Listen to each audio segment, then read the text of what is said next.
How many questions are there? I have about 10 questions. Okay. I'm really excited to be here today with you, Wyatt. Oh, thank you. I'm really excited to be here with you too. Yeah, I came over just to meet you because I heard you were a really cool person. Oh, thank you. You're welcome. So this is an interview, and I'm going to ask you questions, and you can ask me questions if you want. Would you like to start with me asking you a question, or would you like to say something to me? Can I ask you a question?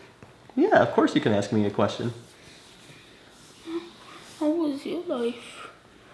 My life was really good. I have a wonderful family, and now I get to interview people all over the world like you, who are super cool and a lot of fun to be around. How was your life? Good. Hard. No. Why is it hard? I had a lot of issues, sadly. What kind of issues? The brain tumor that I think caused the seizures and hunger issues and stuff. Tell me about what happened to his appetite after the surgery. So at the very beginning, when he first woke up, I noticed he was hungry right from the very beginning, the first few hours. And at the beginning, that is fairly common. They give them some kind of steroid to avoid swelling in the brain. So they said the first week that they're on that, they are usually pretty hungry. They're recovering from surgery. They are usually pretty hungry. So they didn't take it too seriously at the very beginning.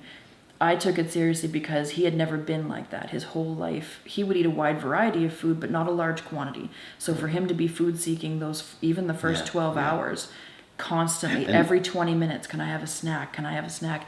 And you could see right away, it wasn't just, oh, I'm unhappy, I'm in a hospital, can I have a cookie? It was, he would eat anything, fruits, vegetables, meat. He didn't care. If he could get his hands on it, it went in his mouth. And so for that first week, I was kind of trying, what's going on here? This can't be normal, because that's not how he normally was. So before the surgery, Wyatt was a very, very active kid, very athletic. We would take him park hopping, and we'd go for 4 hours, and we'd do 10 parks in our little town, Airdrie, which is just north of Calgary. And after the 10th park, I'd be like, I'm tired watching you, and I want to go home and have dinner. And he'd be like, well, where's the 11th park? I've still got energy. So he had the surgery. I was into rock hopping. Yeah, that's right. Yeah, you were very active. And then immediately after the surgery, we knew there were some issues. By the time we left the hospital a month later, he had gained 23 pounds. Can I ask you a question about your tumor that you had? Yeah. What do you remember about having a tumor? That was really hard. Definitely. Sadly. What was hard about it? Just mostly all the seizures, and I had hunger issues, keep getting hunger. I always felt hungry, What is it like to always feel hungry?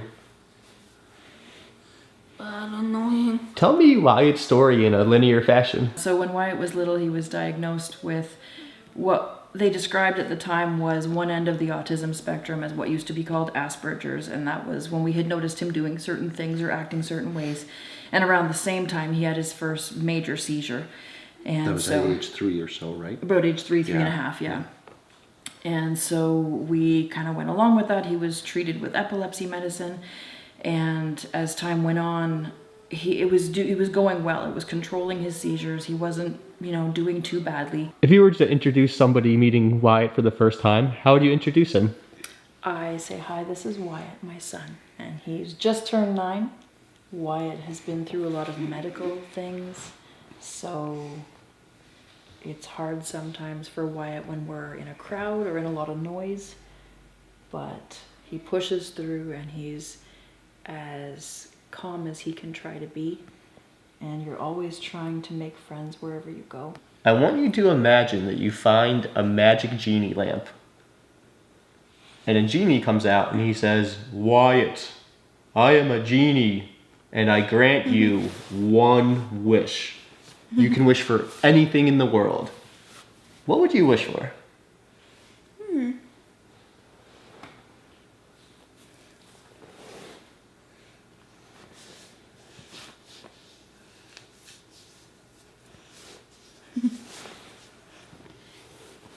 For some reason, I think that I Did you lived with me? You lived here for some reason. That's really sweet. I think it's because we're friends now. Maybe. So he was on the epilepsy medicine and everything was going fairly hunky-dory. They were under control and nothing too serious. But then when we discovered we were coming down here, we decided to move forward with his MRI because they wanted to know why is he having seizures, because it doesn't run in our families. He didn't have any injuries or trauma, car crashes, anything that would make your brain just not work quite properly. So we did the MRI, and that's when they discovered his tumor by accident, just because they happened to see it. It made us see that what we were seeing, it all seems so random, like the rage attacks out of nowhere where, for example, you're sitting here watching a movie, nothing has changed, nothing has happened, but all of a sudden the child is raging for nothing's happened. There's nothing to set them off. They're just angry. And even they don't remember that it happened a lot of the time. They don't remember what they did while it was going on. And they feel really bad when they come kind of back to, so to speak, things like that. So all of a sudden, all this stuff that we had been seeing that really seemed quite disconnected and didn't make a lot of sense, all tied to this one tumor. And there was this whole world that we didn't know about of other kids and other people that have been experiencing that. Wyatt, what is your favorite thing to do with your dad? I think board games, Not really card games, but I think board games. Board games, Board games, and I think board games and card games and that's it. Will you say the name of his tumor and where it is on the brain? It's a hypothalamic hamartoma. So as far as I understand, a hamartoma is a kind of lesion or tumor that happens in a few different places on your body. And hypothalamic just means it happens on the hypothalamus. This syndrome is 1 in 200,000, so there's not that many of them out there. And earlier, a lot of the times, because it causes epilepsy, many of the patients didn't necessarily make it to adulthood, right? Because they can be struck with SUDEP, which is sudden death from an epileptic issue, so often at night. And so some of the people didn't discover their hypothalamic hamartoma sometimes till teenagerhood. They were seeing strange things, but didn't figure out what was going on, right? So now this group is trying to raise awareness and tying together what you're seeing so that when you get a diagnosis, you can get support. What's the most important thing you want other people to understand about Wyatt?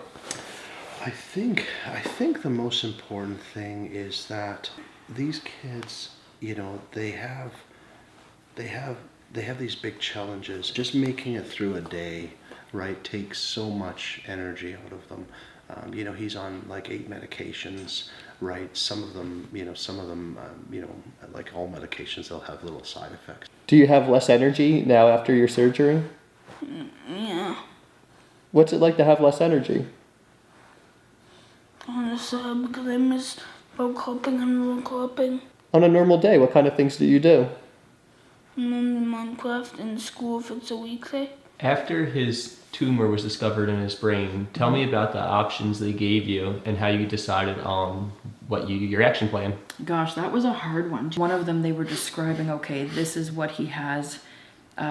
Usually this tumor, if they don't do anything about it, if you leave it, it does get worse over time. Some people have been able to live with it and it depends where it's located, how big it is. But she said, if they're exhibiting the same symptoms that Wyatt is, then generally that gets worse because your brain with seizure activity gets used to seizure activity and it makes more seizure activity. It's just the way your pathways form. So they said if he's already having the seizures, the rage attacks can actually turn into psychological issues because as they grow older, you end up with hormone problems and all these things. If you don't do something about it, it can get a lot worse. Remember Mr. Billings and such, the psychoanalyst, right? Neuropsych, yeah. Neuropsych, yeah. He met with us. He did an IQ test for Wyatt, and he says, there's risk on the other side because, of course, there's always risk with surgery. And he says a lot of the kids that get this, the operations like this done, brain surgery done, their brain has already been ravaged by the seizures and so forth. So their IQ is around, 90 to 95. With him, he was quite a smart kid. He was 135 IQ. So kind of like, top of a class of 30 kind of thing. And so they said, there is a risk, right, that he'll suffer some IQ loss out of this, right? They warned us of memory loss, They said possible vision loss, that sort a of mix thing, of things, yeah. They did say, the hunger, they didn't mention until I think it was the day after surgery, they said he may have some hunger. So I was like, well, that's a fact. What does it feel like when you're really hungry? Sad, like, bad. You've had to relearn, like he was learning how to bike before before the surgery, right? And he's now on a scooter, so there's a lot of things he's had to relearn. What was the surgery you decided on, and how was his brain impacted? It's a wire that goes in, and then they use laser to heat it up at the end point. So they basically guide a wire by robot into where the tumor is, into where they want to burn it, and then they shoot a laser at the end to create kind of a sphere of burning, as far as I understand, to heat it up and destroy the tumor. Some of the people, their symptoms are not that strong, so they choose to not have surgery, and then they're just living with whatever this tumor is doing to them day to day. So I think for me, that's why I'm the most proud of all the things you do, just because every day you still get up and you still push and you still learn, and you never give up. So much has happened to you that I don't think a lot of adults would handle very well. And you still get up and make each day the best you can. What in this world makes you the happiest? I think Minecraft and being with you.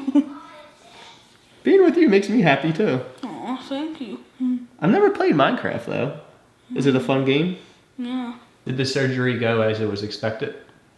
Pretty much. Other than the complications he ran into. The surgery itself sure did. Yeah, It went exactly as they described. It makes me always feel hungry, even if I just had like a massive dinner or whatever. Even if that, You'll still be hungry after the massive dinner? or whatever, massive something. Oh, excuse me. You're okay. You're doing great in this interview, by the way. Thank you. Do you like talking about yourself? Mm-hmm. What's your favorite thing to do in the world? I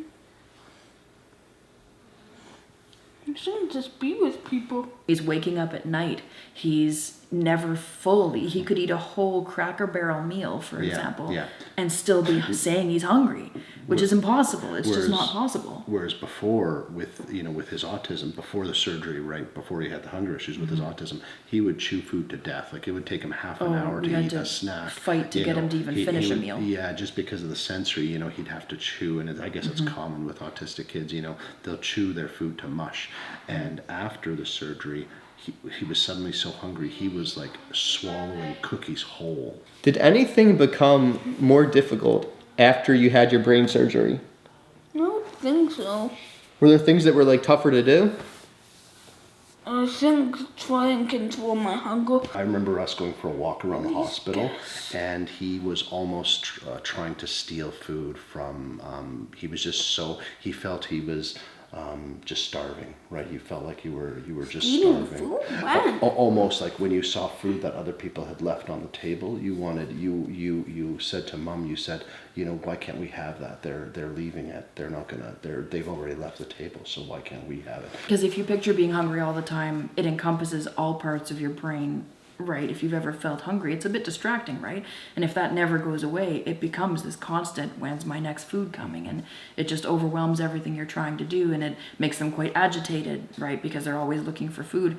We've heard stories of some of these kids with this complication stealing food at restaurants and eating from the garbage and eating from the sidewalk. You said off camera that doctors referred to his hunger issues as medically induced Prader-Willi. So, sort of, yeah. It's not actual Prader-Willi because that's a genetic syndrome they're born with. But when we finally got to speak to somebody, they sent us to endocrine and to nutritionists and things like that. And they basically said to treat it like a Prader-Willi child, except that it would be surgically induced symptoms, not born with it. Naturally, so it's but nothing he had beforehand, but it's the same. It's the same it's like a neural. It's a neural pathway of some kind. Yeah, that's impaired. So it's now broken, where the Yeah. Prader-Willi children are born with that issue. There's something wrong with the way it developed. And so it's the same, controlling the food and the nutrition, encouraging movement, and you basically treat it the same way because it's just all of a sudden he's dealing with the same symptoms that they are. So it's literally the same thing happening in the brain. It's just induced a different way. As far as we understand, yeah, they said to treat it exactly the same way. I did notice that you and your husband talk in a very soft and calm demeanor. Does that benefit Wyatt? Yes, I guess you describe this Sometimes. with a That's how you sensory vote. person. Sometimes sudden Even when noises you're embarrassed, or kind of an aggressive posture can sometimes make it worse if they're already overwhelmed. So most of the time we try and speak as calmly and quietly as we can. What do you feel inside when you hear loud sounds?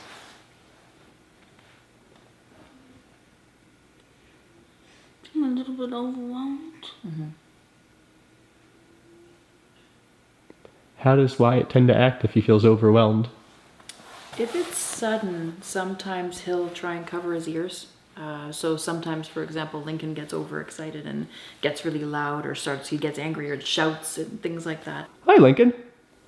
Tell me about your brother Wyatt.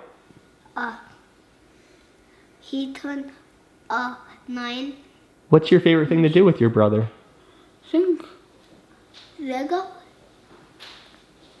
Minecraft. and Lego. Except for on the Switch. Because it's really hard. You also love Lego. What's the best thing about having a brother?